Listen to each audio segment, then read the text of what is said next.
जी को कहते हैं कि हमारे भगवान है। आप सभी से अपील करते हो कि जो शिक्षा के खिलाफ है उनको अपना भगवान मत मानो। बीजेपी सरकार पर इस बार अपना मतदान करके अपनी बेटियों का भविष्य मत खराब कर देना। ऐसे कैसे गलती मान ली? गलती की है तो भुगतान तो करना पड़ेगा। मैं आपका भाई, मैं आपका बंधु, आपको दिलासा दिलाता हूँ कि मैं बीजेपी सरकार पर कभी विश्वास मत करना। लेकिन आज वो कैसे विश्वास कर रहे हैं?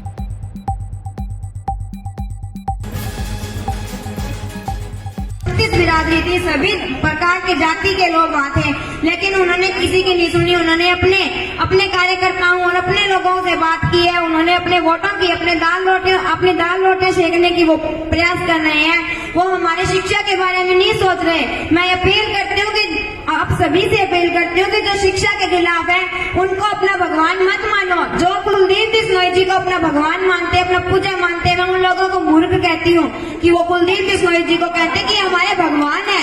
मूर्ख है वो लोग। अगर बुरा लगे तो लगो, एक बार नहीं 1000 बार बुरा लगो। वो मूर्ख है तो मूर्ख रहेंगे, वो कोई अच्छे व्यक्ति नहीं बन सकते। और 29 नियम कहाँ गए? जम्बेश्वर भगवान जी के बड़े बड़े वादे करते फिरते हैं बिश्नोई हूँ। जम्बेश्वर भगवान के मंदिर में मुकाम जाते हैं, जाने का क्या फायदा है मंदिर में? जब तक पाप नहीं धुलेंगे तो मंदिर में क्या फायदा जाने का? अपने पापों को भी धो दो, अपने पहले खुद में सुधार करो, फिर मंदिर में जाओ और फिर दूसरों के पापों को सुधारने की कोशिश करो। दूसरों को बड़ा कहते फिरते हैं, ये ऐसे है, ये वैसे है। और पहले आपने भी एक वीडियो देखी थी, मैं आपका भाई, मैं आपका बंधु, आपको दिलासा दिलाता हूँ कि मैं बीजेपी सरकार पर कभी विश्वास मत करना। लेकिन आज वो कैसे विश्वास कर रहे हैं? आज क्यों खड़े उनके साथ? क्यों खड़े हैं उनके साथ? और कहते हैं मैंने अपनी गलती मान ली। ऐसे कैसे गलती मान ली? गलती की है तो भुगतान तो करना पड़ेगा। गलती ऐसे मानने से तो मैं भी कह दूंगी कि मैंने तो उस आदमी को मार दिया था, फलाना कर दिया था, ढीगड़ा कर दिया था, और आज मैं माफी मांगती हूँ। जेलर साहब मुझे छोड़ दो। ऐसे गलती मानने से कोई जेलर साहब छोड़ थोड़ी नहीं देगा। गलती की हो तो उसको भुगतान करना पड़ेगा। मैं आपसे अपील करती हूँ कि बीजेपी सरकार पर इस बार अपना मतदान करके अपनी बेटियों का भविष्य मत खराब कर देना।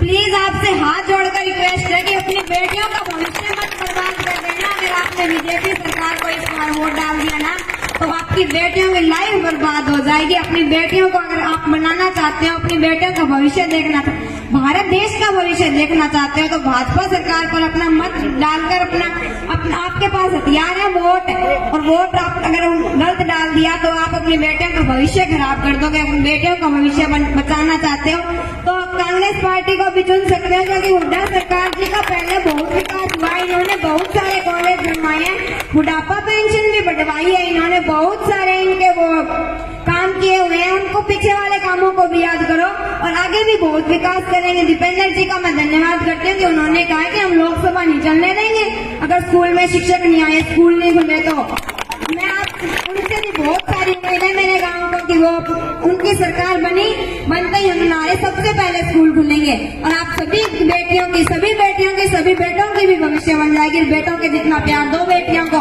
तभी आगे बढ़ पाएगा। हमारे बेटियों के रगों में भी तो खून दौड़ सकता है। लक्ष्मीबाई, कल्पना चावला और इंदिरा गांधी अन्य का भी तो खून दौड़ सकता है। कितने क्रांतिकारी थे, कितने पता नहीं किन्होंने स्वतंत्रता में भी अपनी साथ दिया है। उनका भी तहे दिल से धन्यवाद। उनका भी बहुत आभार व्यक्त करती हूँ कि उन्होंने हमारा साथ दिया। मैं भी उनके जैसा बनना चाहती हूँ। मैं भी एक झांसी की रानी जैसा बनना चाहती हूँ कि बड़ी होकर देश की सेवा कर सकूं, देश की रक्षा कर सकूं। अगर मैं देश के काम आ सकी तो मैं भी बहुत अपने खुद पर गर्व मुझे महसूस होगा कि मैं एक देश के काम आ सकी। मेरे पापा ने मुझे इस काबिल बनाया कि मैं देश के काम आ सकी। अगर जो देश के काम ना आए वो कैसा इंसान? जो देश का प्रति अपनी जान न न्यौछावर कर सके वो कैसा इंसान? जो देश के प्रति लड़ता है वही अच्छा इंसान है। आपसे भी बार बार अपील है कि सही को इस बार चुनना। इस बार अगर आपने भाजपा सरकार को चुन लिया ना तो अपनी बेटियों की भविष्य खराब हो जाएगा। हाथ जोड़कर विनती है कि आप चुनना तो इस बार कांग्रेस सरकार को चुनना। मैं तो यही चाहती हूँ कि अगर आपने ये सरकार चुन ली तो आपकी बेटियों की लाइफ बन जाएगी, आपके बेटे का भविष्य बन जाएगा, झांसी की रानी के जैसा बन जाएगी। और यहाँ मुझे बोलने का मौका दिया, आप सभी ने मुझे सुना, इसके लिए आपका बहुत बहुत धन्यवाद। जय हिंद, जय भारत।